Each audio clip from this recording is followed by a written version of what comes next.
ओम शांति। आज बाबा ने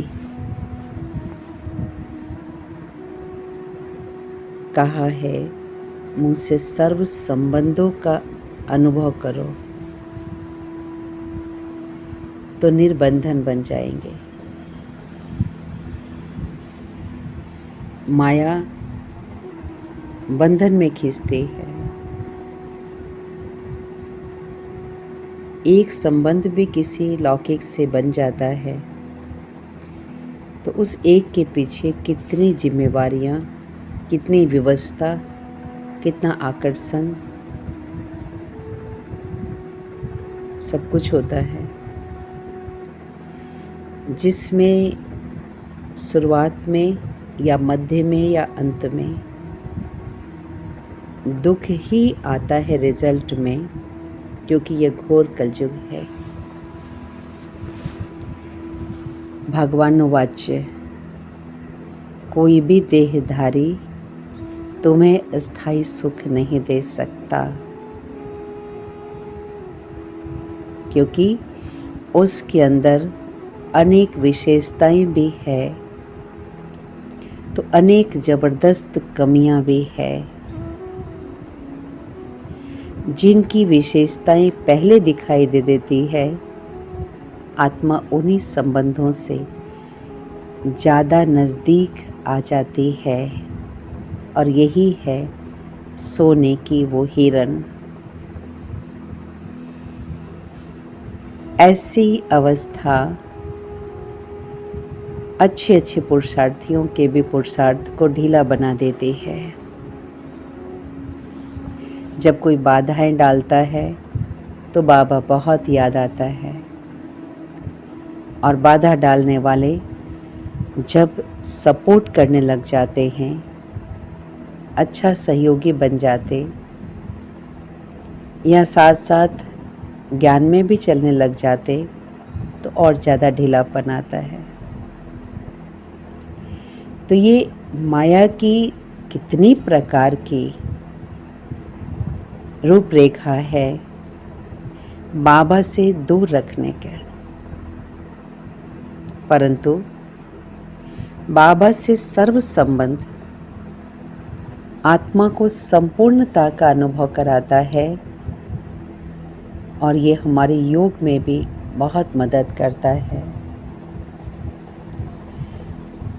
कभी कभी या हमेशा जीवन में हर संबंध की आवश्यकता होती है, और इसीलिए बाबा ने कहा है बार बार कि मुझसे हर संबंध का अनुभव करो। मैं हर संबंधों का रस, हर संबंधों से शक्ति, हर संबंधों से सहयोग देने के लिए 1000 कदम आगे बढ़कर तुम्हें मदद करूँगा, कर भी रहा हूँ, करता रहूँगा, अंत तक करता रहूँगा। तो इसमें कहीं कहीं किसी आत्मा को ये लगता है देह भान में आने के कारण कि बाबा तो है ही, परंतु फिर भी दुनिया के रिश्ते नाते, दुनिया के संबंध, दुनिया के व्यक्ति का आधार चाहिए। मन की फीलिंग शेयर करने का या सेवा में भी साथ का, या फिर और किसी सूक्ष्म कारणों से, परंतु एक बाबा से सर्व संबंध निभाने पर बाबा समय समय पर अपनी हजारों लाखों भुजाओं में से किसी न किसी को आगे करके वो कार्य करते ही हैं, कराते ही हैं। तो बाबा के कहने का भाव यही है कि हम किसी पर डिपेंड न करें और कोई को अपने ऊपर डिपेंड न कराए। क्योंकि ये रिटर्न जर्नी है, और रिटर्न जर्नी में ना हमको किसी के लिए रुकना है और ना कोई मेरे लिए रुके, ना कोई मुझे याद करे ना मैं किसी को याद करूं। ऐसी हमारी अवस्था बाबा बनाना चाहते हैं, जो नई दुनिया में फर्स्ट प्रिंस श्री कृष्ण के खड़े होने का पोज देखें। एक पैर जमीन पर और एक पैर केवल अंगूठा जमीन पर है। ये हमारे संगम युग की अवस्था की भी निशानी है कि अपनी जिम्मेवारी को निभाना है। जो भी लौकिक और अलौकिक जिम्मेवारी है उसे हम छोड़ नहीं सकते, निभाना है। लेकिन जिम्मेवारी को निभाने की इसलिए कंपलसरी बातें हैं क्योंकि हमारा एक तो उन आत्माओं से हिसाब किताब है, उस स्थान से हिसाब किताब है, तो उसे चुकाना है। दूसरा, हमको बाबा के सपूत बच्चे होने का दूसरों को सबूत देना है, बाबा को सबूत देना है, खुद का एग्जाम्पल पेश करना है, जो हमको देखकर दूसरे भी इस रूहानी पथ पर चलना आसान है ये विश्वास करें और फॉलो करना इजी हो। क्योंकि दूसरी आत्माओं के पास जो कुछ भी एग्जाम्पल है वो सब एग्जाम्पल तो बहुत पुराने हैं।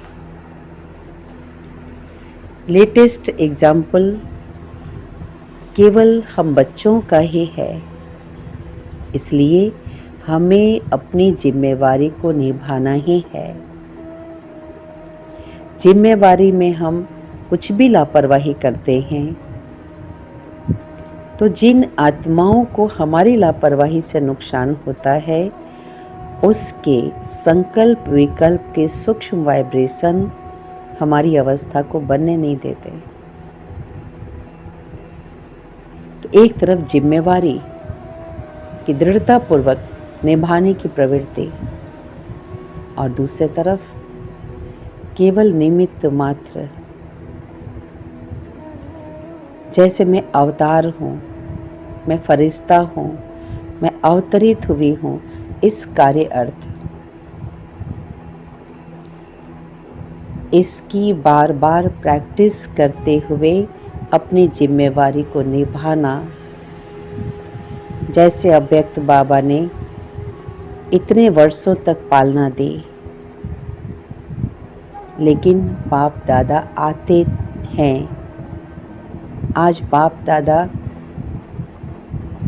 इस पर्पस से आए हैं बच्चों को ऑब्जर्व करने, बच्चों से मिलने, बच्चों से रूह रिहान करने आए हैं। ये शब्द बाबा की हर मुरली में होता है। और बाबा के आवाज़ से, बाबा की मन स्थिति से चारों तरफ कितना साइलेंस हो जाता है। लोगों को भी इस संसार से हमारी उपराम प्रवृत्ति की वासना आए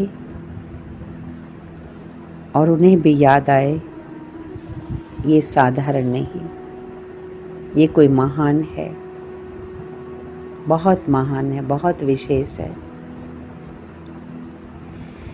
इस अशरीरीपन के अवस्था को प्रैक्टिस में लाने के लिए बार बार 1 सेकेंड, 2 सेकेंड, 5 सेकेंड, 10 सेकेंड जितना मिले शरीर से अपने को डिटैच करके बाहर करके शरीर को साक्षी होकर देखें। साक्षी होकर और अपने आप को अपने उस सत्य स्वरूप, अनादि स्वरूप में टिकाए हुए बाबा की शक्तियों की किरणों में समाते हुए एकदम निसंकल्प अवस्था की प्रैक्टिस करें। ऐसी गहरी प्रैक्टिस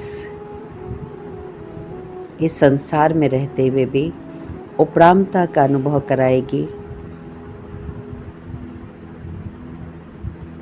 परंतु इसमें कईयों को कुछ सूक्ष्म भय भी सताता है।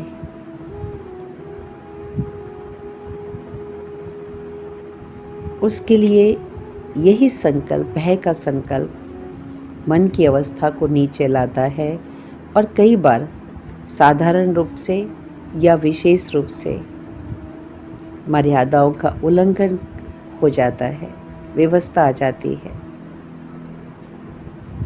तो इसमें ये गीत के बोल जो आज की मुरली में बाबा ने कहा, जिसका साथी है भगवान उसको क्या रोकेगा आंधी और तूफान। इस अवस्था को बनाने के लिए बार बार हम सभी के सामने वो आदि रत्न रहे जो आज भी अव्यक्त पालना कर रहे हैं। बाबा ने पिछली मुरली में भी कहा कि यज्ञ की शुरुआत में कितने विघ्न आए, लेकिन बाबा छत्र छाया के रूप में बने रहे। तो ये जो प्रैक्टिस बाबा ने कराई कि शिव बाबा के समान बार बार निराकारी अवस्था का अभ्यास और ब्रह्मा बाबा के समान फरिश्तेपन का अभ्यास और बाबा से सर्व संबंधों के रस का अनुभव, इसमें और सहयोग देगा। बाबा की मुरली के एक एक महावाक्य कंपलसरी है जीवन में लाने के लिए, क्योंकि बाबा ने लक्ष्य दिया है सर्व गुण संपन्न बनना है। गुणों की लिस्ट भी लंबी बहुत है। 16 कला संपूर्ण बनना है, इसकी भी गहराई बहुत है।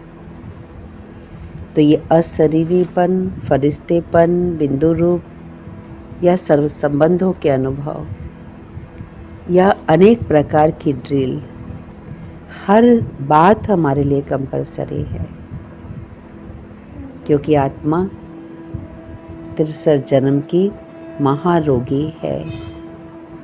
हर बात कंपलसरी है। हम बच्चे अलबेले नहीं हो सकते कि हमारा पुरुषार्थ बहुत अच्छा